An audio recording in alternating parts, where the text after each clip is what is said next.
I have two. We'll see how far we get. I want to continue with the response versus reaction conversation that we had last week. And then depending on how we move through that timing wise, and if there's any questions, I wanted also to get into, because that's a question that has come in through the emails several times. It's like, where do I start? How do I know what to work on first when I'm riding? So if you don't have, hello, Dana. If you guys don't have any questions, then we'll get started with reactions versus responses. So last week we did the definition. So let's just go over that again. Response, an answer or reply, as in words or in some action. In biology, it means any behavior of a living organism that results from an external or internal stimulus. And reaction, which is really interesting, a reverse movement or tendency, an action in a reverse direction or manner, an action in response to some influence, event, or impetus. In physiology, action in response to a stimulus as of the system or of a nerve or muscle. So reaction can happen from like a nerve or a muscle, independent of what's going on for the horse in his mind. So what we talked about last week is the importance with horses. Horses' reactions are instinctual. Their reactions to stimulus can be detrimental to their safety and to ours. So that was the where we started last week, and we went through a lot of the things about reactions and responses, but there was at the end some questions, and so I thought we would dive a little bit deeper into that today. Awareness and timing are important. So the rules of awareness. So we're really talking here about responses that are well thought out, responses that are educated, both our responses and our horses. So the rules of awareness: try not to prejudge the situation. So if and we've had a whole webinar on that idea of coming youthful in your approach or the beginner's mind. So if you are open and aware, you're not closed and deciding how things are going to happen because of past experiences. When you are being aware, try to notice what happens before the reaction. So it takes a little bit of practice and it takes time, but sometimes if we can see what's happening in the horse's body language prior to the reaction, we can actually train a better response. Remember who you are. Be careful not to get dragged into the energy or chaos of the situation. So that, again, we've had entire webinars on, how to find our center, how to find our balance, and then how to maintain that in many situations. And of course, we're going to continue to have webinars on that because it has a lot to do with creating that mindset that we want. Manage your energy. That is imperative to being able to be open and aware. And then find tools to ground yourself when things get confusing. So your breathing and your body awareness, different mantras or self-talk that we need to implement if the things around us are ramping up. We want to be the one in the room that stays steady and calm and know what we want.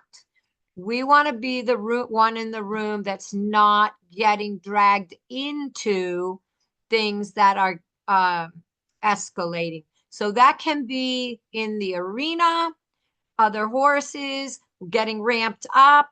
We don't want our horse to get ramped up. So how do we be a mentor for our horse during that time? We need to ground ourselves and not get dragged into that energy. Even more important when we get to a show or to some a clinic or something like that, where there probably will be more horses that are a little bit excited, some people that weren't prepared, and we want to have habits and tools in place that we're not getting dragged into other people's drama. And it's so important. So in order for us to be aware of what's going on, we need to be grounded in our own energy and our own balance. And then the rules for timing. So this is about something that was a question last week.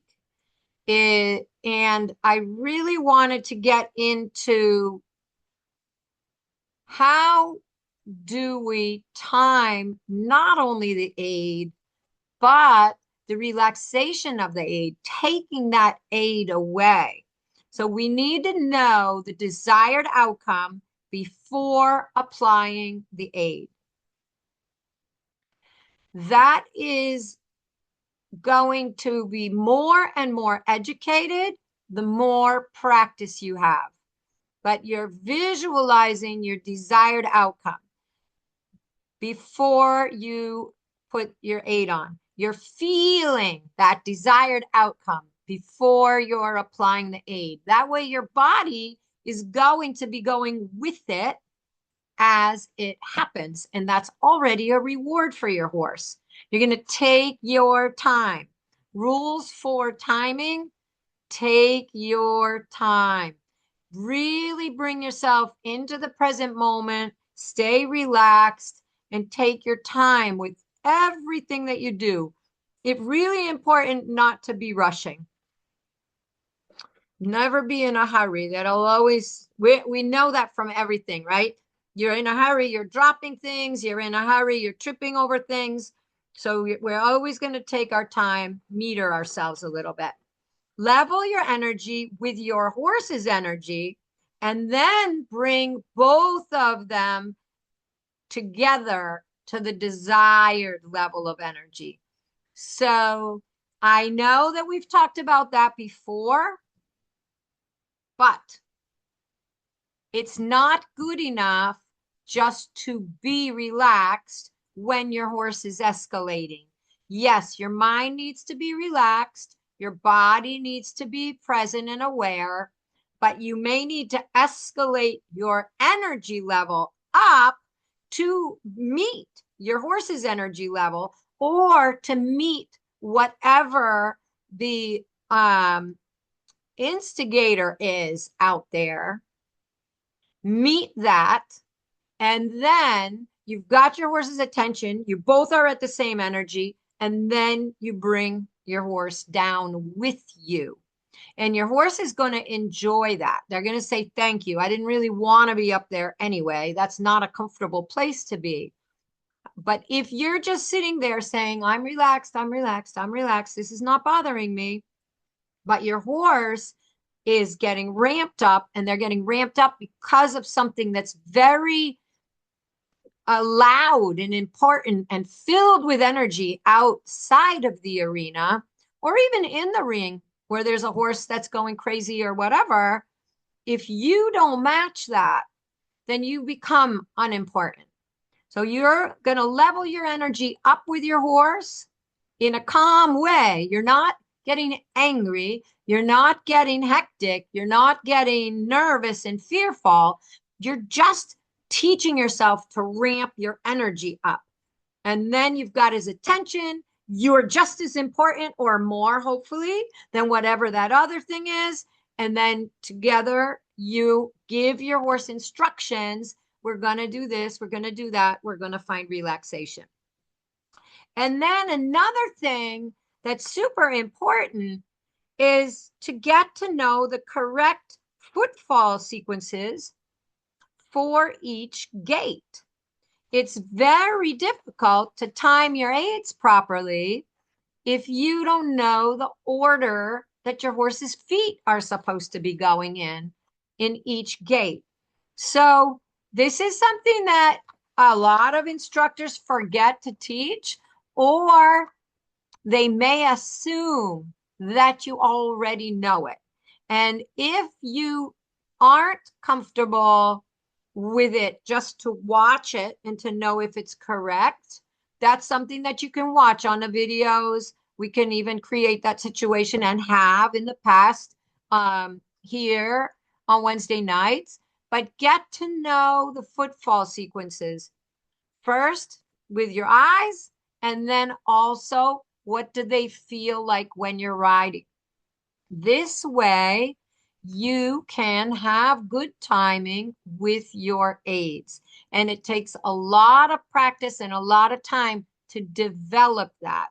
But it's worthwhile because it really will, over time, change your riding exponentially.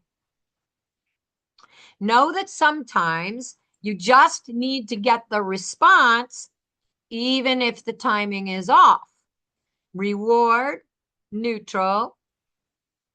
Even if there is a startled response, reward, and then set it up again. So you're going to make your aid, you get your response, you reward, you go back to neutral, and then you make your another aid.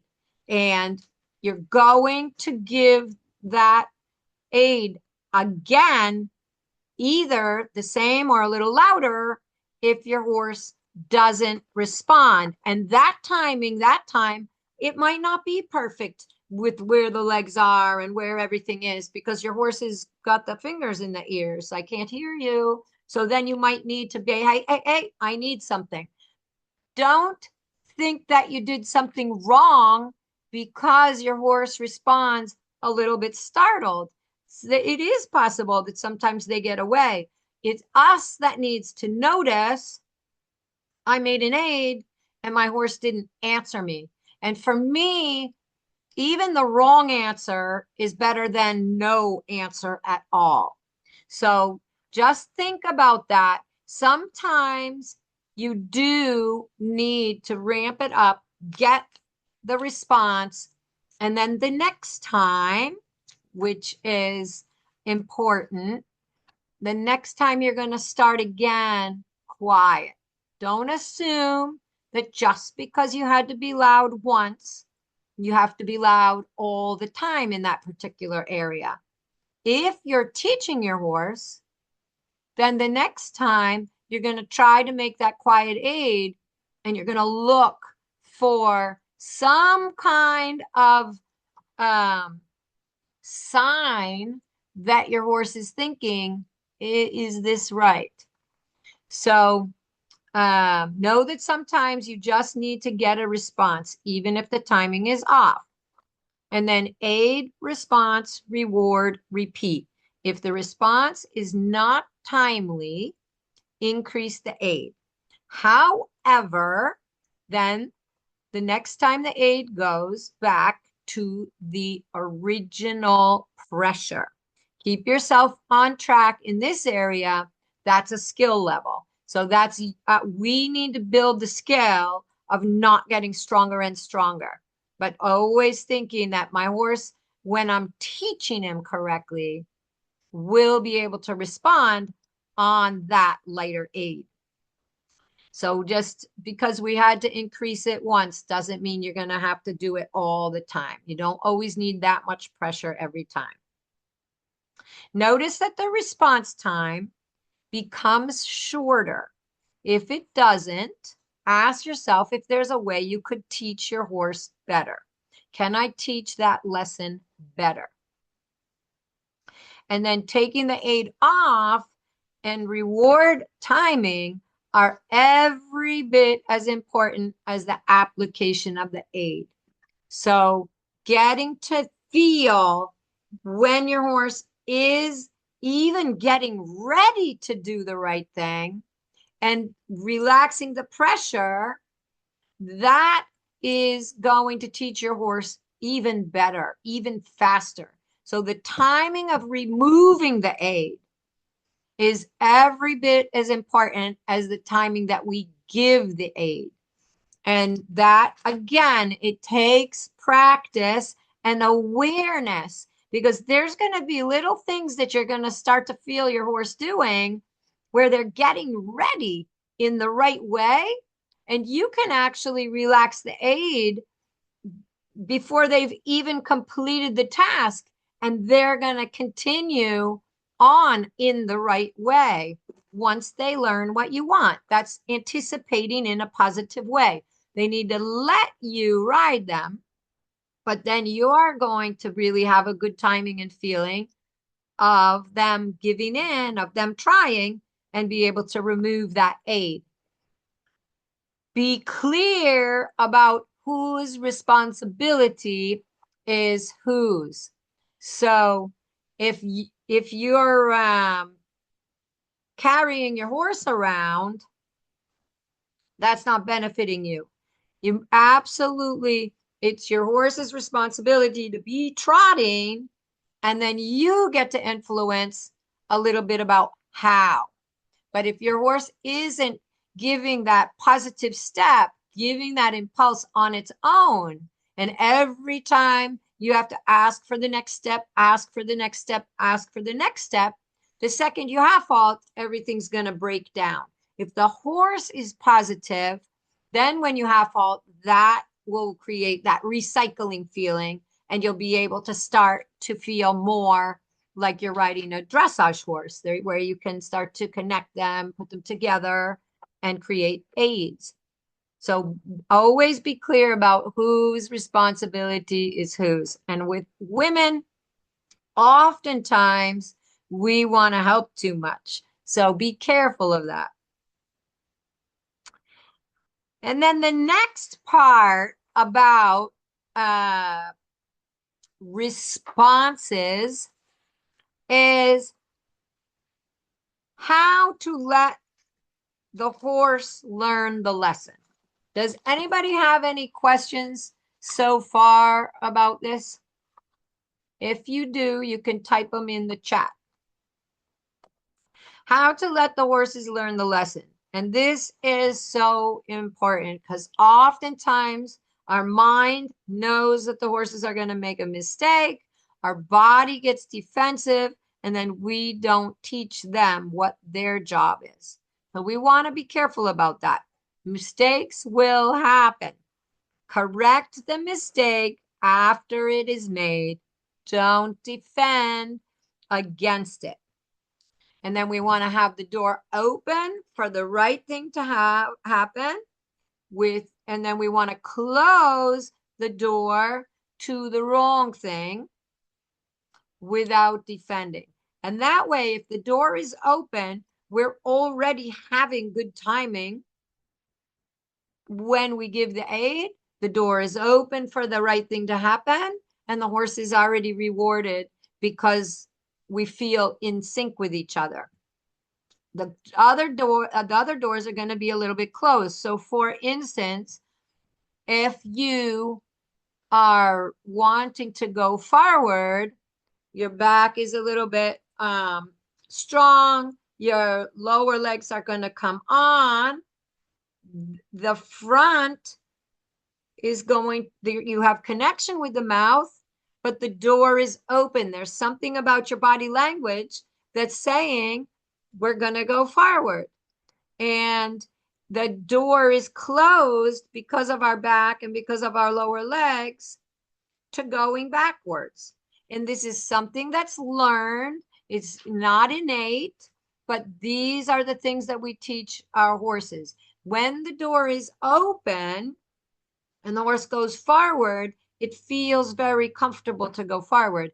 If we are holding back because we're worried that they're going to put their head up or they're going to spook or they're going to do something bad, then the horse is not being rewarded when it goes forward.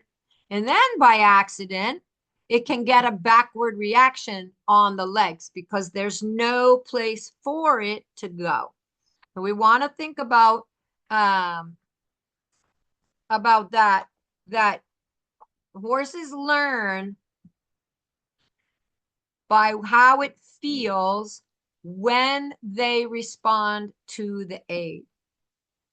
And sometimes we can make mistakes by actually defending against what we think they're going to do wrong, and then we're not in that place to give the proper feeling when they do it right. If your body language is going in the direction of what you're looking for, the horse giving in will automatically feel right. If your body language is defending, your horse will automatically bully and feel like it's doing something wrong. We want to be careful not to overthink it. So really get back to those basics, right? Legs go forward, reins mean turn, supple, or wait. And our body language, our seat is going to connect the dots between the two. Don't overthink it. And it is absolutely possible. We can always do better. We must strive for doing better. However, we need to go after the right answer and then reward the horse. And if we do that, then the next time the horse will try harder. If we're not perfect and then we stop and reset, the next time we ask, it's going to be even harder for the horse to understand what we want. So I hope that makes sense. If you're thinking that I did that wrong, it's no wonder my horse didn't respond correctly. I did that wrong. You stop, you reset. Now we call that in Nancy Lit world, putting a brick in the wall. Okay. The horse is now, the next time you make the same aid, is going to give you that lack of response because you didn't commit to the outcome. All right. So be careful about that. I did that wrong is not something that should be going in your mind. What is the desired outcome? Go after that. Reward your horse because he does it, and then try to do it a little bit better next time. And when you do better and your horse knows what you want, it's all going to be easier anyway. All right. So you just keep your eye on that ball. And then small questions that get yeses lead to more understanding and trifactor, which leads to bigger questions that will still get yeses. So I refer a lot of times to the aids as questions. Okay, will you turn right? Will you go forward? Will you make a halt now? These are all questions. When I get yes and yes and yes to my smaller questions, then I can ask bigger questions. That can we make a shoulder in now? Can we make an extended trot? We can put those little things build up to bigger things. But if I'm getting no to my small questions, I need to teach better before asking the bigger questions. Okay? So that is a little bit deeper about teaching those responses and letting your horses make mistakes so that then we teach them what is the right answer, not defending. I know my horse is going to put the head up, and so I need to hold the head down. No, I need to supple my horse, open the door for it to go forward, ride forward into my nice hands. And if they put their head up, they're going to bump into your nice hands and it's not going to feel good. So they're the ones that are making themselves uncomfortable. But if we start chasing that all around, they can't learn the correct response. So just think about these things. Does anybody have any questions about all of that? There's a lot to it. So last week we had, some the questions in the if you really are getting overwhelmed by that idea that your horse is, repeatedly making these mistakes, we need to go to a different tactic. So you know that already. I love the groundwork. And do I need some groundwork to teach a horse a better habit? Do I need a different way? And should I just change the subject and start to do something that is more relaxing or making more sense to my horse, and then come back to that? An example of that is a horse that's spooking in a certain area. So for me, I'm not that person that'll go to that area where it's spooking and ride it around and around and around until it goes by that place in a relaxed way. I feel that most often the horses will get more and more tensed and they'll get less and less rideable. What I like to do is go to the area of the arena where the horse is relaxed and then teach them about my aids. So that would look like, can you flex? Can you slow down? Can you go forward? Can you yield to my leg? These kind of things. When I do this, you do that. Good. When I do this, you do that. Good. Then I go back towards that area where the spooking is happening. But my goal is not to focus on the spooking, but instead to look for the answers to the aids. Can you slow down? Can you go forward? Can you flex? Can you make smaller steps? Can you make bigger steps? These kind of things. And if the horse is focused on you, the outside influence is no longer important. But that when it really is jumping away, it's not listening to your aids correctly. So it's going to be impossible. We can't hold the horse all together past the scary thing. Instead, we need to teach them that if they stay with us, they listen to us, that nothing bad is going to happen.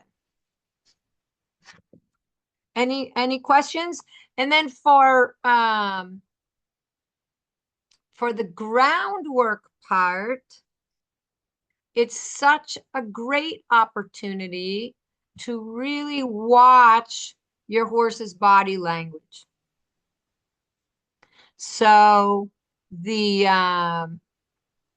that feeling that you put your aids for the pattern, for instance, and is the horse accepting that inside when you're on the ground, what your hand is your inside leg? Are they accepting that through their body, stepping away, or are they crouching and kind of leaning into you? These kind of things are going to teach you a bit about how your horse is presenting today. And you want to work through those things a little bit before you get on. Otherwise, that defending is going to continue and it's not going to be easier when you're riding. And the groundwork is also an awesome time to learn a little bit more about the footfalls and just watching your horse get ready. Is my horse, understanding and getting ready to go the right way? Are they confused about what I'm asking? And then your body language will get better and better as you see those things. If your horse is like looking at you like, I don't know which way to go, ask yourself, am I really clearly saying go that way? Or am I like scared you're going to go that way and I'm not sure what to do? So those kind of things are fun and good to practice. And that will also teach you when you get in the saddle, feels easier. So if nobody has any questions,